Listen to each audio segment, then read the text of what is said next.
Welcome back to Catholic Reboot. This episode is going to actually be a follow-up on the Marian apparitions, and I actually came across a very good overview of several apparitions I never heard of before, and it's really telling that our Blessed Mother seems to have intensified her appearances over the last 150 years, right? And being a good mother, knowing that her children are suffering much, a mother will do what? She will increase her time spent or increase her help, right? And the Blessed Mother is the greatest mother of all. And the love that she has for all of us is immeasurable, right? Now, I'm going to free fall here for a minute before I actually show you these video clips of the other apparitions. You know, what we fail to do or remember is uh, dates matter, times matter, and if we look back at one of the more aggressive apparitions by the Blessed Mother, was probably Our Lady of La Salette, right? That's when she started to come out with these predictions of what's going to happen. If you see when they were documented and the things that she predicted, and then move forward and see everything she said, very specifically around wars, famines, and anything like that resulted. So, what the our current culture likes to do is, number one, get rid of our history because it doesn't play to their narrative. Number two, stop teaching people these things because all it could do is lead to a deposit of the faith, right? They say that the apparition of Our Lady of Fatima, that the miracle of the sun was probably the greatest miracle since the incarnation of Christ, right? So the Blessed Mother wanted the world to know, oh, you want to know I'm real? I'm going to set the time and the date, and I'm going to have the sun dance across the sky, right? Can't do much more than that. We as humans almost always fall short of our faith. And so the Blessed Mother's got to come back time and time, almost like a mother having to deal with a spoiled child, right? And say, okay, do you believe it now? Right? All right. So if you go back and you look at the time of Pope Pius the Ninth, which was in the 1860s, and then start looking at the popes coming after him, Pope Leo, and what happened with Pope Leo when he heard the conversation between Christ and the devil, when the devil said he wanted 75 to 100 years to destroy the church. Then, right after that, several decades later, Our Lady appears at Fatima and starts explaining things are going to start happening that are indicative that the devil is coming, right? Harder and harder at us and at our soul and at our church. Now, what we see today is our church is being almost completely brought to its knees, both inside and then from the culture, right? So there's this increased attack on the one holy Catholic Apostolic Church, right? Now, for many people, what I find really amazing is they'll say, see, this is all a bunch of nonsense. And so this is why we should not be Catholics, or this is why we shouldn't follow the Catholic Church. Well, that's really silly, right? I mean, you ever notice that the attacks on people is usually greatest when someone is trying to take someone out? So what do? They either go after them directly or they go after them indirectly, right?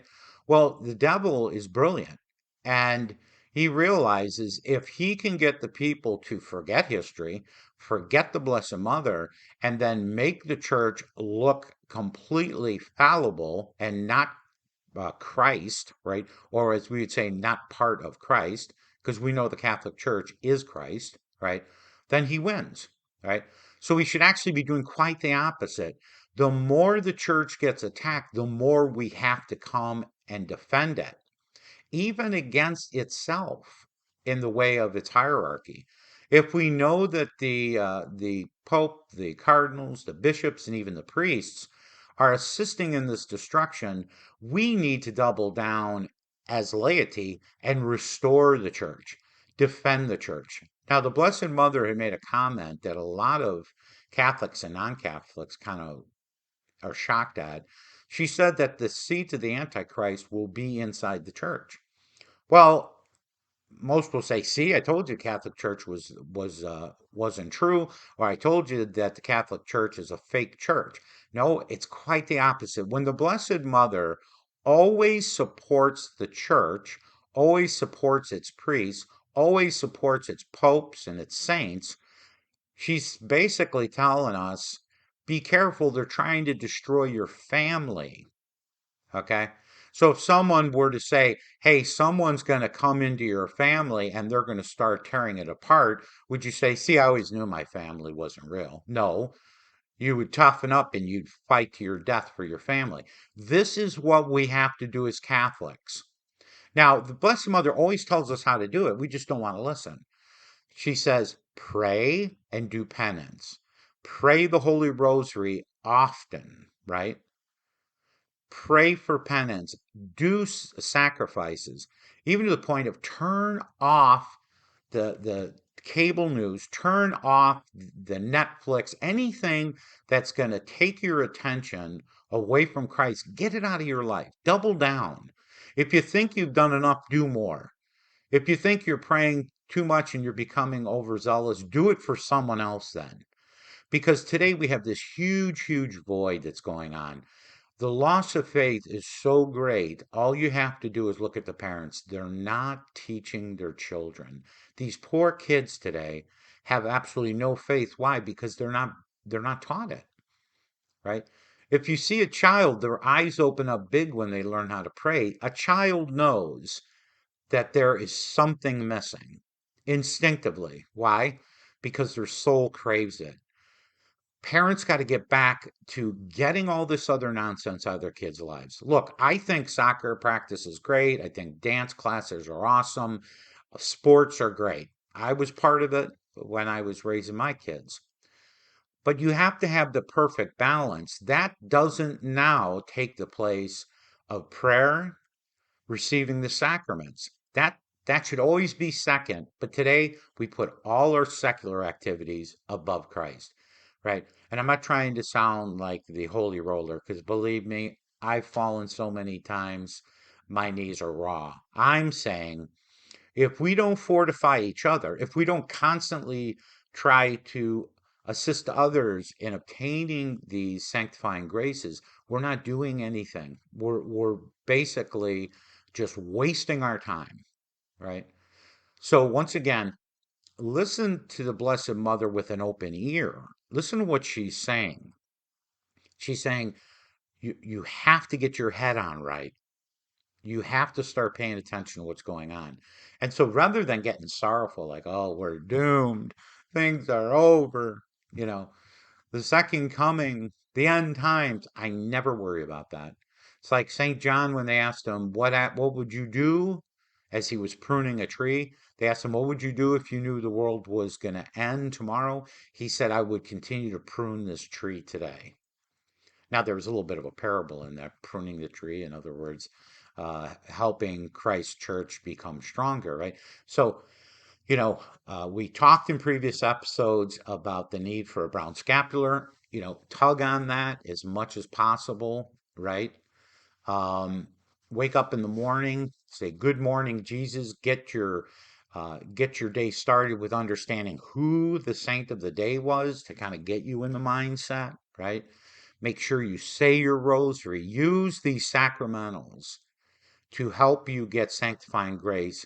I can guarantee you, you do this regularly, and the Blessed Mother, like a true mother, comes into your life. She's going to either use you to help other people, or she's going to put you in a position to help the Holy Catholic Apostolic Church. She never wastes her time, but her efforts are always phenomenal. And just give her a shot.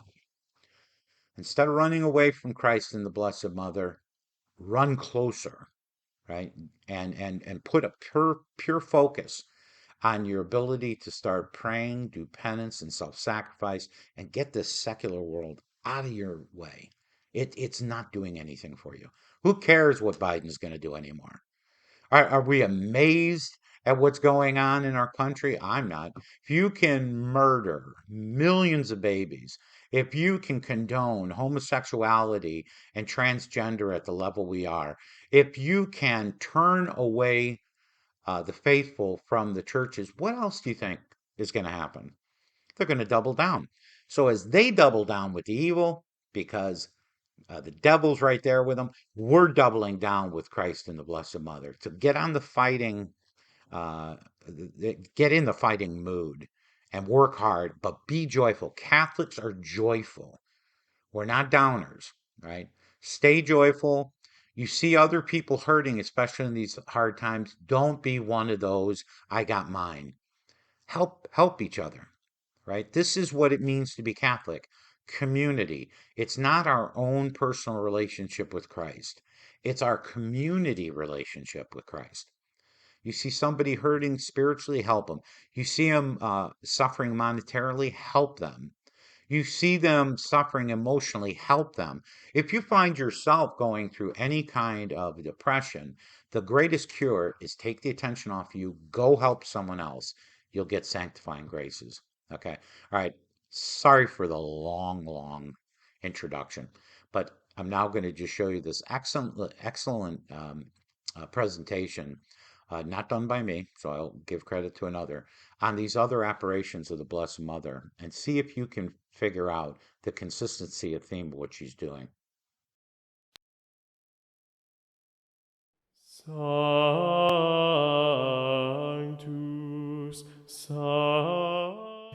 Welcome to part 3 of a 3-part series on Marian apparitions. In part 1 we defined some terms and looked at the process of approving apparitions. In part 2 we looked at the most popular Marian apparitions, and in this video we'll look at the lesser known approved apparitions. Starting with Our Lady of Gitzvalt. A religious sister named Mother Mariana de Jesus Torres reported that between February 2, 1594 to February 2, 1634, the Virgin Mary appeared to her multiple times at the Conceptionist Convent in Quito, Ecuador, under the title Our Lady of Gitzvalt. According to Mother Mariana, Mary requested that a statue be made in her likeness, and made several predictions, saying that the Church and the world would enter into a period of crisis, beginning in the mid-20th century, including widespread moral corruption, depravity in the priesthood, loss of innocence among children, immodesty among women, and lack of vocations. After this period, the apparition predicted that there would follow a period of restoration. Although the phrase "good event" in the apparition title is also understood to refer to this prophesied restoration, the phrase, properly speaking, refers to the purification of Mary and the presentation of Jesus in the temple. The apparition was approved by the local bishop in 1611. Our Lady of Laus.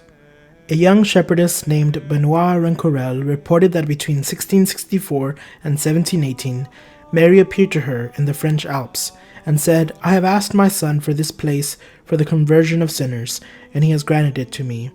Mary asked for a sanctuary to be built, and said that the oil from the sanctuary lamp would work miracles with the sick if they received the anointing with faith in her intercession.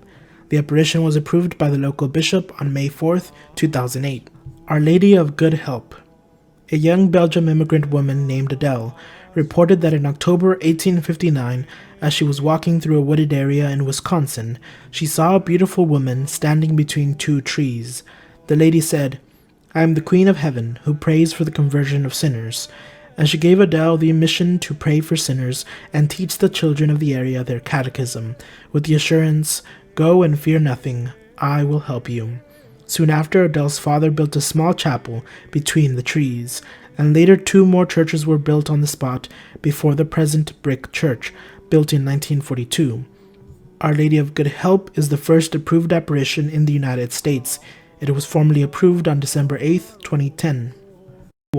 At the height of the Franco-Prussian War, Pontmain, France, a village of about 500 people, found itself between the oncoming Prussian army and the city of Laval. While 2 boys, Joseph and Eugene, aged 10 and 12, were helping their father in the barn, Eugene saw in the night sky an apparition of a beautiful woman smiling at him. She was wearing a blue gown covered with golden stars and a black veil under a golden crown. Joseph came to look and could see the lady as well. As the crowd gathered, two girls, Francois Richer and Jean-Marie Lebas, aged 9 and 11, reported seeing Mary as well, and described her in the same way. None of the adults could see her, however. The crowd began praying the rosary. The children saw a banner unfurled beneath the lady with a message, "But pray, my children, God will hear you in time. My son allows himself to be touched." As the crowd sung a hymn to Jesus, a red crucifix appeared in her hands, with the words, "Jesus Christ," above it.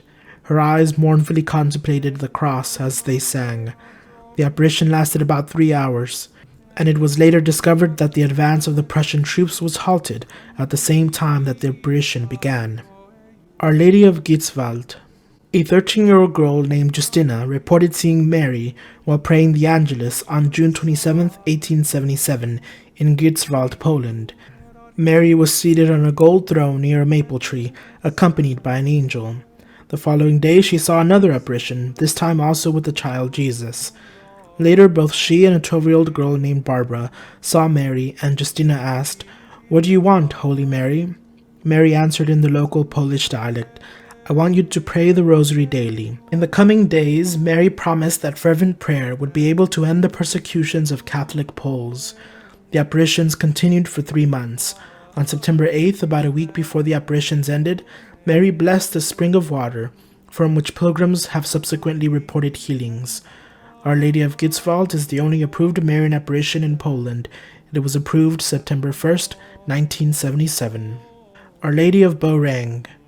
5 children ages 9 to 15 reported seeing 33 apparitions of Mary between November 1932 and January 1933 in Beaurang, Belgium. Mary identified herself as the Immaculate Virgin and asked for prayer and for the construction of a chapel as a place of pilgrimage, promising to convert sinners. In one of the last visions, Mary revealed her golden heart, and so she is also known as the Virgin of the Golden Heart. The apparition was approved on July 2nd, 1949. Our Lady of Banu. A child named Mariette Becco reported that between January 15th and March 2nd, 1933, in Banu, Belgium, Mary appeared to her, calling herself the Virgin of the Poor. Mary said, "I come to relieve suffering," and asked Mariette to plunge her hands into a small spring, telling her that the spring would be for healing. Mariette, meanwhile, became the object of local derision, with even her grandmother and aunt making fun of her. Boys followed her around, calling her Bernadette, and kneeling and asking for her blessing. Mariette later married and lived a quiet life. In 2008, she made a final statement saying, "I was no more than a postman who delivers the mail. Once this has been done, the postman is of no importance anymore." She died in 2011. The apparition was approved on August 22nd, 1949. A Dutch secretary named Ida Pierdeman reported seeing Marian apparitions over the course of 14 years, between March 25, 1945 and May 31, 1959, in Amsterdam, the Netherlands. The apparition repeatedly identifies herself as the Lady of all Nations. Pierdeman's apparition messages predict that this second name of Mary will one day be codified in a 5th Marian dogma that will express Mary's motherhood using 3 titles. Our Lady of Akita. In Akita, Japan, in 1973, Sister Agnes Sagawa reported seeing a statue of the Lady of all Nations illuminate, and even though she was deaf, reported hearing messages. The same statue also miraculously wept, a phenomenon repeated on 101 occasions and broadcast on Japanese national television. The messages were apocalyptic in nature, warning of coming calamities if mankind did not repent. The apparition was approved by the local bishop on April 22, 1984. Our Lady of Cuapa. In Cuapa, Nicaragua, a sacristan named Bernardo Martinez reported seeing a supernatural light emanating from a statue of the Virgin Mary on April 15, 1980. When walking through the fields shortly thereafter, he saw a vision of the Virgin Mary, who encouraged him to pray the rosary daily and to promote peace, saying, "Love each other, fulfill your obligations, make peace. Don't ask our Lord for peace, because if you do not make it, there will be no peace." At this time, Nicaragua was going through a civil war.